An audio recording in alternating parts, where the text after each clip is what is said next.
All right, so this morning we are continuing a series. We have one more week after this week, and it was kind of hard to wrap this series up because there is a lot more that Jesus has to say. The series we're calling Stories, the parables of Jesus, and we've been looking at what Jesus has to say and these stories that he told the people back then and what they meant to them and what that means to each and every one of us.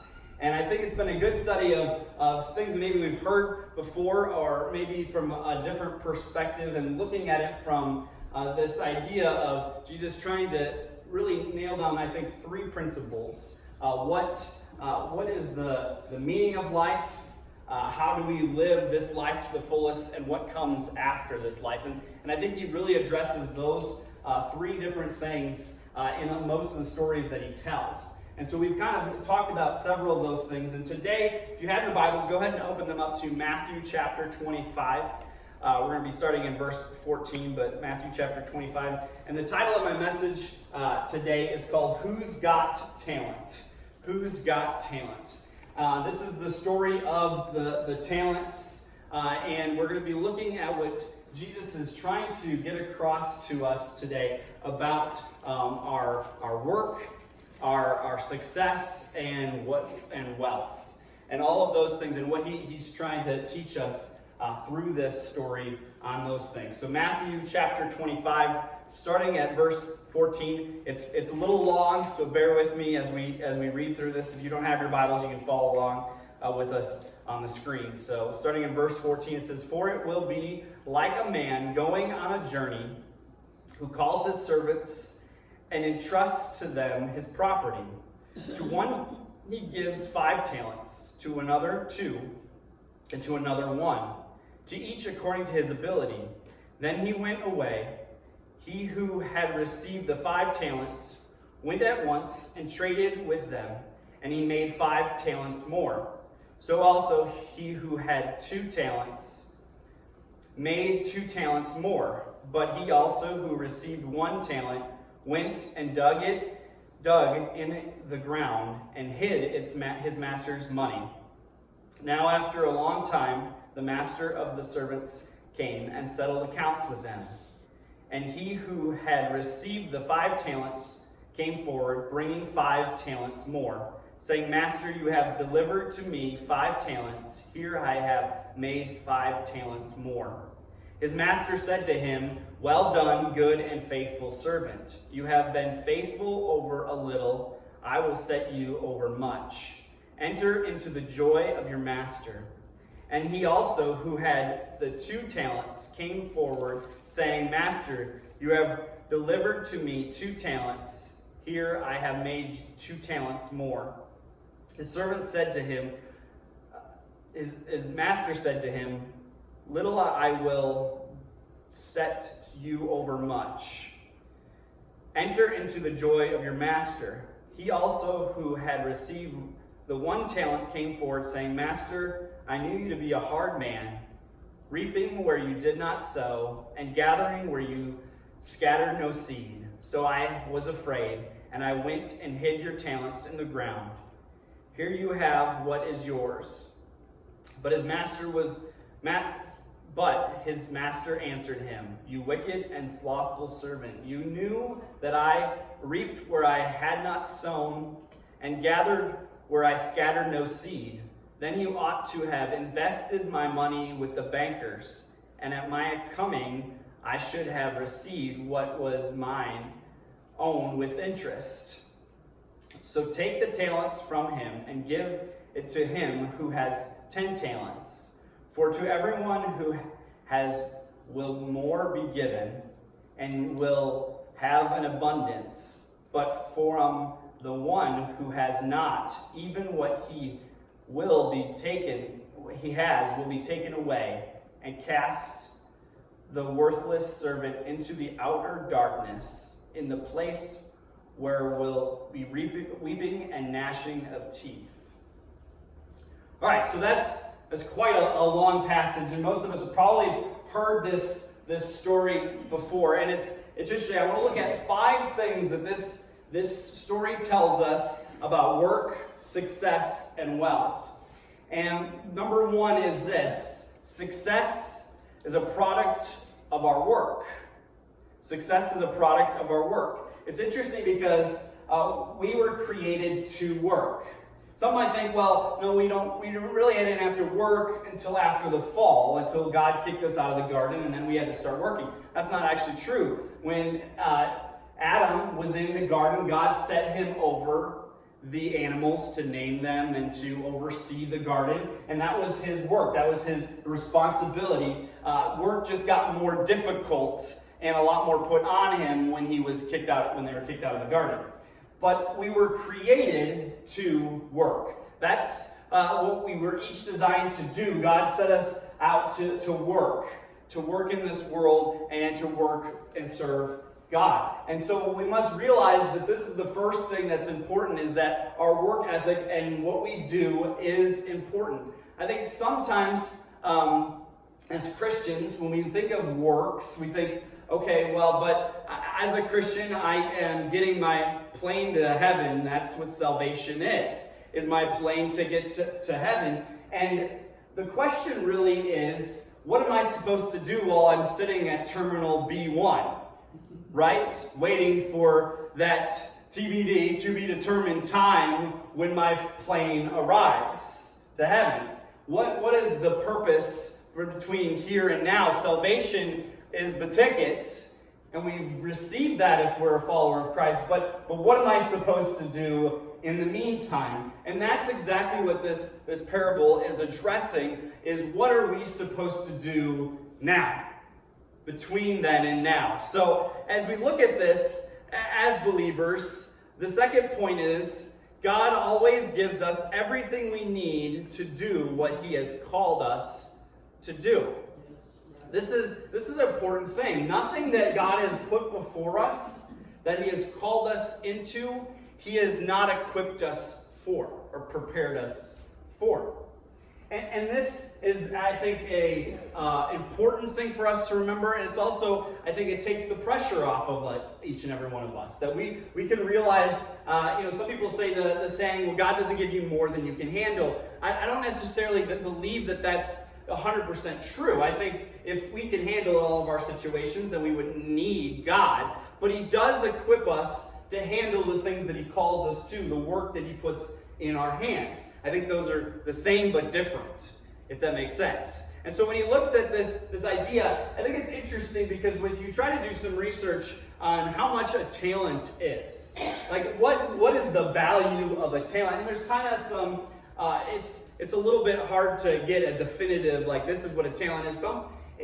Large part, if you read other versions of the Bible, it's described as a bag of money, or most of them it's referred to as a talent. And talent is referred to as more than just a singular item. So the one that received 5 was more like received 5 bagfuls. Some people believe that could be worth as much as $1 million in our standards today, one talent. And so I think it's kind of interesting because a lot of times we feel bad for the guy who received the one talent. We think, man, this guy, poor fool, he just got one talent. The other guy got 5. Of course, the other guy's going to be more successful than the one with the one talent. But when we look at it in the sense of it's more, I mean, if somebody gave me $1 million, I think I could probably do something with that. I'd be pretty confident that I could bring some investment with that and have some success. So the amount of it really has some to do with it, but it also is interesting because he says it's according to their ability. We don't know because they don't elaborate in the story whether this, was just a younger guy than the rest of them, which, maybe they didn't hear the memo that, you hire a teenager before they forget everything or while they still know everything, right? That's what they tell us. And but maybe he was younger than everybody else, and so he was given less responsibility, not because of his potential, but because of his ability currently and his experience. And so when they look at this idea of, well, God gives us what we need to accomplish what he's given us or to do, that's what these talents are for. That's what God has given us. these talents. And some of us, that's more than others. And that leads me to my third point, and that is that we are not created equal. And I think that this is kind of, for some of us, a hard thing to swallow. This is not a popular sentiment in our culture today, for sure. Like, what do you mean? We are all created equal. We all have equal rights, equal opportunity. What do you mean that we're not all gifted equally? And yet, that's exactly what Jesus was stating in this, that I gave one 5 talents, I gave one 2, and I gave one 1. And that's not equal, right? I mean, if this was a good master, he would have split up. Okay, so there's 5, 6, 7, 8. All right, so I'm going to give them, all and split it up. Well, it's 2.5 each. So, right, that's 2.5. Yeah. So, close enough, roughly. And so this would be equal. That would be considered, that would be a good way of handling things, and he would be considered a good master. Well, but that's not necessarily true, because each of us has been gifted differently, and that is important and a good thing that we're not equal. It's a good thing. It's a good thing because our society runs on people of different skill sets, of different abilities in different areas, because if we all did the same thing, being a teacher is a great thing, but if we're all teachers, then nobody needs a teacher, right? So, I mean, that's kind of the same concept of God created us all with different things, and maybe in our society, I think this is true too, we deem some things worth more than other things. And I don't necessarily believe that God views us as what we think is more valuable as more valuable, just because we as a society think this brings more value to society than what this person's gifts or abilities are. I don't think God looks at it the same way we do, as far as what's valuable. So that's number 3. And I think it's interesting because in Ephesians 2:10 it says, "For we are God's workmanship, created in Christ Jesus to do good works, which God prepared in advance for us to do." I think it's interesting because that passage is typically spoken out of, we are God's workmanship. Created, but I don't think it's always talked about that we were created to do God's work. Like, that's what we were created, and he prepared us in advance for us to do the work. That's part of it. He created us in his image, but he created us to do the work. And so as we look at this idea, so number 3 is we are not all equally created. And it's interesting because the master says in verse 15 that master gives to each the servant according to his ability, according to his giftings. Number 4 is this: we work for the master, not our own selfish purposes. The money that is given to the servant is not their own. This is kind of an interesting thought too. Is the 5 talents that they're given to work with, the 2 talents or the 1 talent, was never theirs. And in fact, it's not clear whether they get to keep that talent or not afterwards, or they just give it all back. But the concept of this idea of like, well, my ability, my gifting, what I'm good at is mine. And if I choose to use it for God, then good. If I choose to use it to build up my success and my wealth and this life for me, like, that's mine to do it, right? It's my abilities, it's my gifts. I'm good at it. I've worked hard to become good at these things. And yet, that's not what Jesus is saying is all. All that is in your hand is not yours. All that you have is mine. It's on loan in a sense. That's what he's doing. The master is giving. He didn't say, I'm giving you these things. He says, I'm loaning these over to you, these things. And they are not yours. And the interesting thing is the one who made 5 more, that wasn't like his after that either. So the things that he created, well, you started off with 5, I made 10. So I should at least keep, half of that. There wasn't even that discussion. This was all the master's. Same with the 2 and same with the 1. And so when we look at this idea of what is mine is truly God's, that's why when we give to God out of when we do tithes and offerings, we give God what's already His, meaning every financial aspect, every physical aspect of our lives is God's. He has provided us the opportunity, the skill set to achieve and do what we do. And so financially, everything we have is God's, and He doesn't want our leftovers.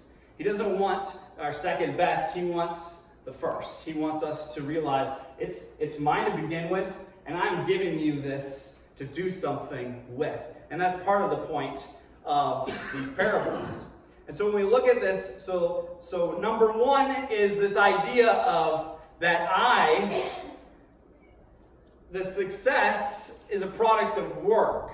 We have to do something to work. We're supposed to work. We're supposed to do something to achieve it. Number two, we're looking at it from the perspective that God says to us, God always gives us every ability to accomplish what He's called us to do. He has given us that ability. And the third thing is it's not equal. He doesn't equally distribute the wealth. He doesn't equally distribute the talents. And so number four is we work for the master and not for ourselves. And number five is this: we will be held accountable. And this one's interesting because when He gives us these things, He doesn't just say, well, it's okay if you don't accomplish anything with it. There's some accountability factor. And I think maybe actually the guy who received the one talent understood that probably to the best. Understood that really the best. Because his response to the king or the master was, I know you're a hard man. I know that everything you touch turns, good. I know that you sow where you reap where you had not sowed. He goes into that whole thing, and he understood the gravity of God, I know, Master, I know the gravity of the situation. And yet, his response was the problem in that. And so for each and every one of us, we need to realize that, yes, we've got the ticket. We're waiting for the plane to show up. But what we do in the meantime is vitally important. And if we look at this passage, it says at the end that he was lazy and that he was cast out from the light to the darkness, where there was weeping and gnashing of teeth, which other places in Scripture where they're say that same phrase, they're talking about hell. And so it's that interesting concept of we are accountable for what we do right now. While we're waiting to be with God forever, which is going to be exciting, but just sitting around at the terminal and doing nothing, we are going to be accountable for those actions or for the lack of action as well. And I think that that's something that we need to realize, is that God doesn't tell us the story. Well, if it was just all about the plane ride, then he wouldn't mention any of the things he mentions in all of these stories. He wouldn't talk about how we are supposed to sow, that we are supposed to realize that the kingdom of God is like a buried treasure, that we shouldn't realize that that's the other stories that we didn't even hit is the fish and the net, what all of these things, the vine and the vineyard, and all these concepts of this is what's important, is doing the work. Not because works get us the ticket. The ticket's already ours.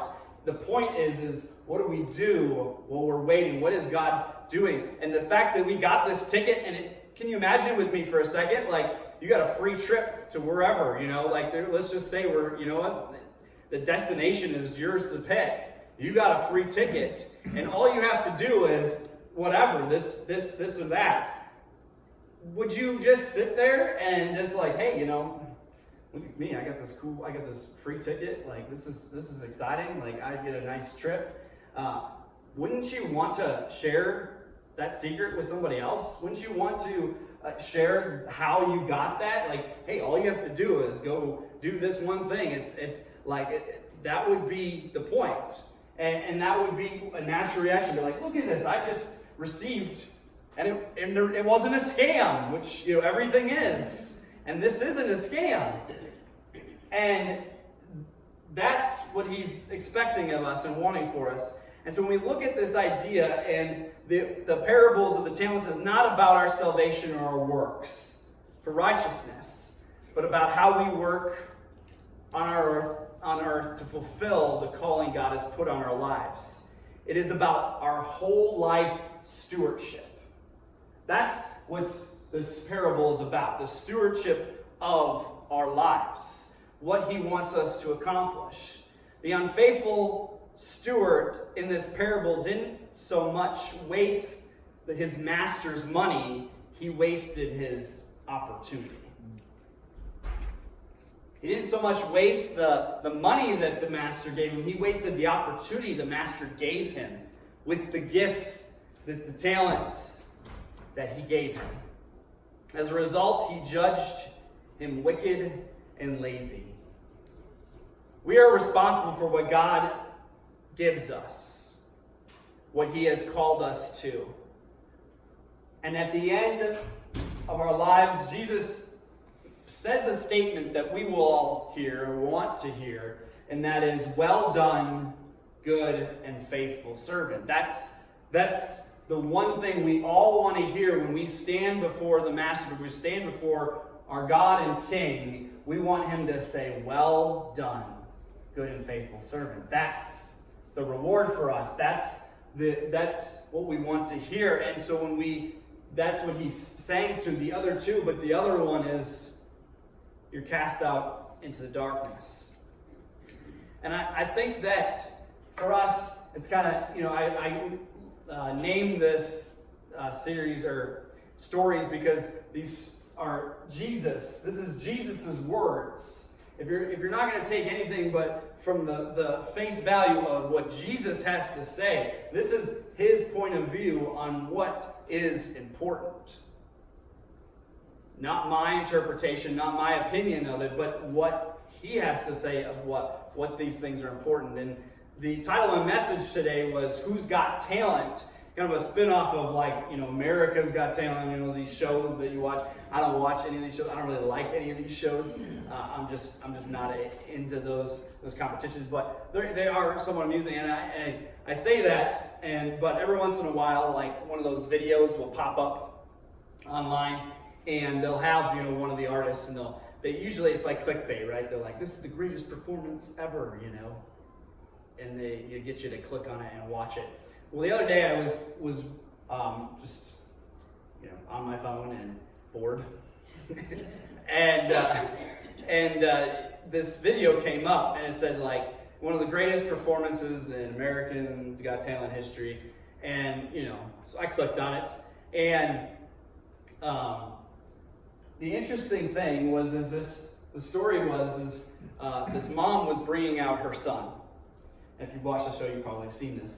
And she brings out her son because he's blind. And not only is he blind, but he's also autistic.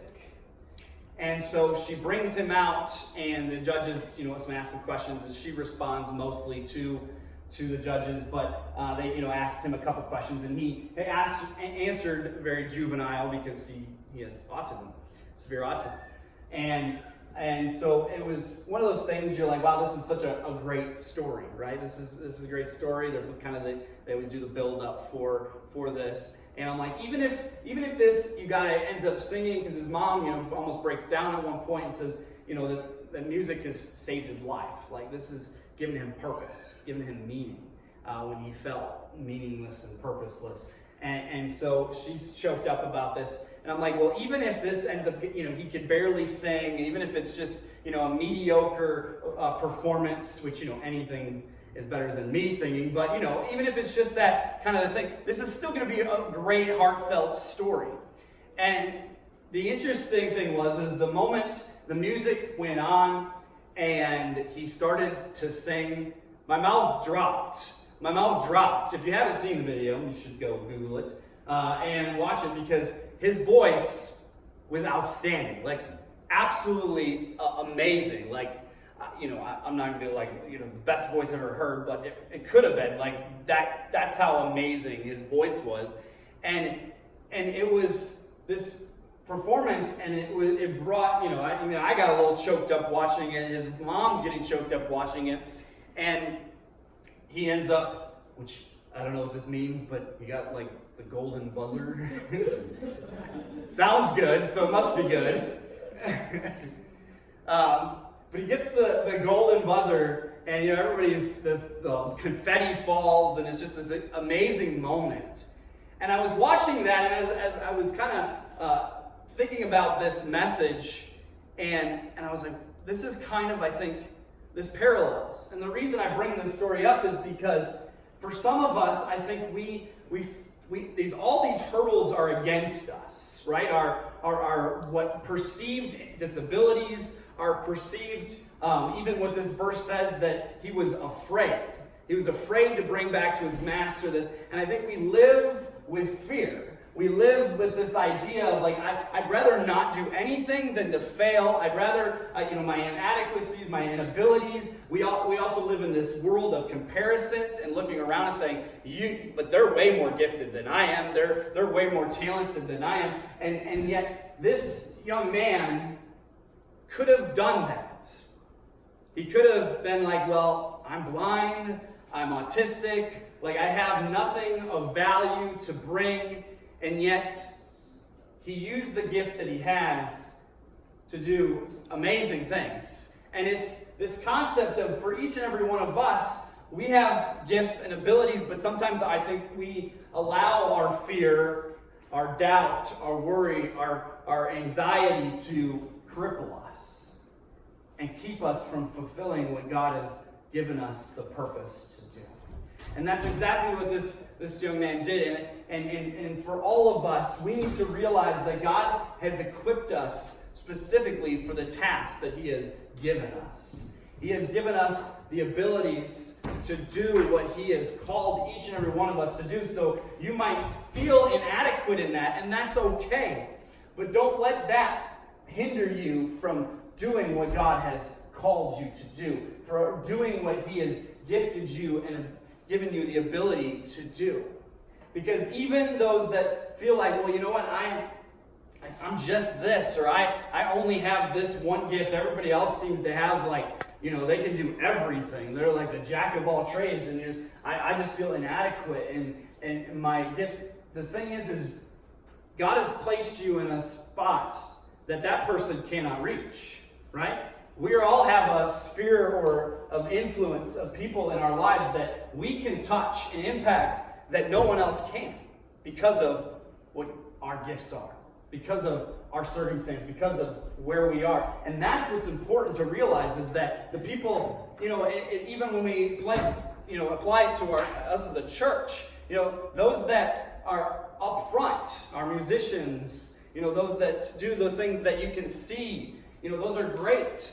But our mission and our vision and how we accomplish that is just as importantly accomplished by those that are behind the scenes, that you never see what they do. You never see when they come in and they clean and they take out the trash, or they do all these things. They work with our kids. You never see those people, but they're important too. Their gifts and abilities are just as vital to the mission as a whole, just because it's not perceived as up front or as important. Some people are like, I'm glad, because I don't like being up front of people. I'd rather be behind the scenes and doing that. And that's good, and that's okay, because that's what God's gifted you to do. But do it. Realize that that's the gift I've been given, and use it for his glory. Use it to further his kingdom. That's what he wants us, each and every one of us, to do. To not hide it, to not be afraid of it, to not let that hinder us. Because